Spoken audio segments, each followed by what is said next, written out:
ما بين أطراف الأنود والكاثود والباعث والمجمع بتبقى زي نافذة شفافة.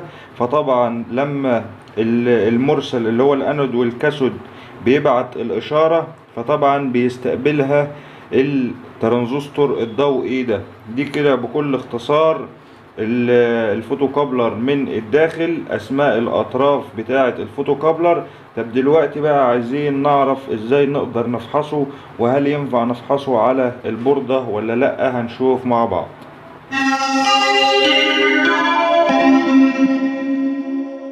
اهلا بكم يا اصدقاء في قناة رزق الالكترونيات، واهلا بكل الاصدقاء اللي اشتركوا بالقناة. النهاردة هنتكلم على قطعة مهمة جدا جدا، لازم ابقى عارف القطعة دي دورها ايه. هي قطعة الفوتوكابلر او الاوبوتوكابلر. دي طبعا قطعة انا لازم ابقى عارف قياسها ازاي، بتشتغل ازاي، ايه وظيفتها، هنعرفها ان شاء الله.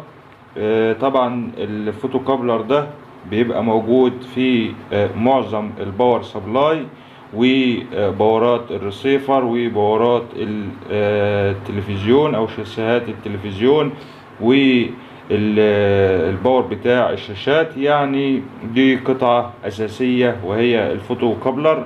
هنعرف النهاردة اطرافها اسمها ايه، وهنعرف الوظيفة اللي بيقوم بيها الفوتوكابلر، وهنعرف قياسه النهاردة ان شاء الله.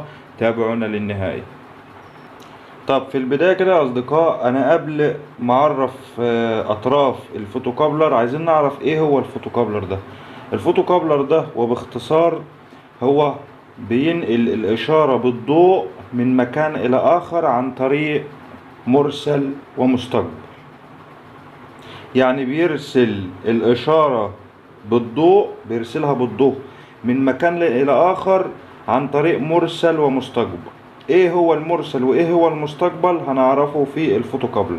دي معايا رسمة الفوتوكابلر اهي، رجل 1 ورجل 2 ورجل 3 ورجل 4. طب انا هعرف رجل 1 ورجل 2 و3 و4 ازاي؟ عن طريق الحفر او النقطة اللي هي بتبقى في الفوتوكابلر اهي. هنبدأ كده نوضحها. هي دي يا اصدقاء النقطة بتاعي اللي في الفوتوكابلر دي كده رجل 1 معايا، اللي هي الرجل دي اللي هي اسمها انود اللي هو الموجب. بيبقى رجل 1 انا بعرفها من النقطة اللي وريتها لحضراتكم دي، اسمها انود اللي هو الموجب. رجل 2 اللي تحتها على طول اسمها كاثود اللي هو السالب. تمام كده. نخش معايا على رجل 3. رجل 3 دي الاميتر اللي هو الباعث. رجل 4 الكوليكتور اللي هو المجمع. ايه ده؟ باعث وكوليكتور؟ ايه ده؟ هو ده ترانزستور؟ ايوه، هو الفوتوكابلر كده مقسوم معايا نصين. النص ده ترانزستور، رجل 3 ورجل 4 ده كده معايا ترانزستور ضوئي. ترانزستور ضوئي ده كده مستقبل للضوء. وده كده المرسل اللي هي رجل 1 ورجل 2 ده مرسل ضوئي. عشان انا في البداية قلت لكم ان الفوتوكابلر هو بينقل الاشارة بالضوء من مكان الى اخر عن طريق مرسل ومستقبل. رجل 1 ورجل 2 مرسل، رجل 3 و4 ايه؟ المستقبل. تمام كده، اللي بيستقبل الاشارة. طب بيستقبل الاشارة ازاي؟ عن طريق الدايود او الاي ار ده. دي كده بتبعت الاشارة، فبيستقبلها عن القاعدة اللي هو الترانزستور الضوئي ده. فرجل رجل 3 ورجل 4 بيشتغلوا وبيبدأ يطلع معايا التيار. طيب هو بيرسل الضوء ازاي او بيشتغل ازاي؟ ان انا لما بوصل تيار او موجب للانود، بيجي هنا طبعا ده انود موجب وده سالب، فطبعا بيدي هنا ارسال، بيبدأ يرسل الاشارة هنا طبعا ما بين اطراف الانود والكاثود والباعث والمجمع بتبقى زي نافذة شفافة. فطبعا لما المرسل اللي هو الانود والكاثود بيبعت الاشارة، فطبعا بيستقبلها الترانزستور الضوئي ده. دي كده بكل اختصار الفوتوكابلر من الداخل، اسماء الاطراف بتاعة الفوتوكابلر.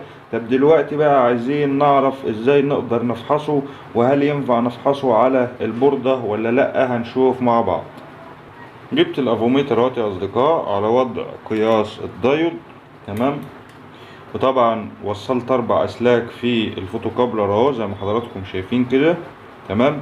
طبعا السلكة البيضة دي هي الكاثود، واللي فوقيها طبعا الانود، ودي الاميتر، ودي الكولكتور. هنبدأ كده نقيس. هنقيس ازاي بقى؟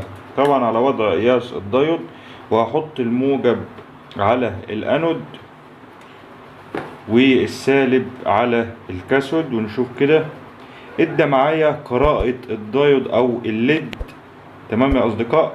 طيب هخلف المجسات كده، هحط السالب على الانود والموجب بتاع الافوميتر على الكاثود. هنشوف كده مداش معايا اي قياس، يبقى كده صح، لان قياس الدايود او الليد بيقيس في اتجاه واحد بس، ما بيقيس في الاتجاه المعاكس، تمام. طيب هقيس على الطرفين دول كده، مفيش حاجة، مدانيش حاجة. طب هخلف المجسات، برضو مدانيش اي حاجة. دي كده يا اصدقاء كده نقول على الفوتوكابلر ده ان الفوتوكابلر ده سليم بنسبة 100%. ليه بقى؟ لان فعلا زي ما شفنا كده في الرسمة، انا بوصل طبعا التيار او الجهد بتاعي، فبيدي الاشارة هنا، في حين ان هو بيدي الاشارة فبيبدأ ان يبقى فيه تلامس هنا، وبيبدأ ان هو يشتغل معايا الفوتوكابلر ساعة انا ما ببعت الاشارة، تمام كده. لكن حاليا دلوقتي انا بقيس مفيش اشارة بتتبعت، لان مفيش جهد واصل للانود، فعشان كده المفروض ان الطرفين دول ما بيبقاش في بينهم اتصال. فطبعا احنا قسنا دلوقتي مفيش اتصال، فكده الطرفين دول سلاء، والطرفين دول بيقيس بس الدايود في اتجاه واحد، ولما خلفنا المجسات مقاس معانا، يبقى برضو كده صح. يبقى الفوتوكابلر كده القياس بتاعه كده مظبوط بنسبة 100%. طب ينفع ان انا اقيس الفوتوكابلر على البوردة؟ هقول لحضرتك لا، ما ينفعش، لان الفوتوكابلر بيبقى مربوط معاه، ممكن يبقى مربوط هنا مع الترانزستور ده، ممكن يبقى مربوط معاه مقاومة على التوازي، ممكن يبقى مربوط معاه ترانزستور اخر، ممكن هنا في الطرف اللي هو الانود والكاثود يبقى مربوط مقاومة على الطرفين.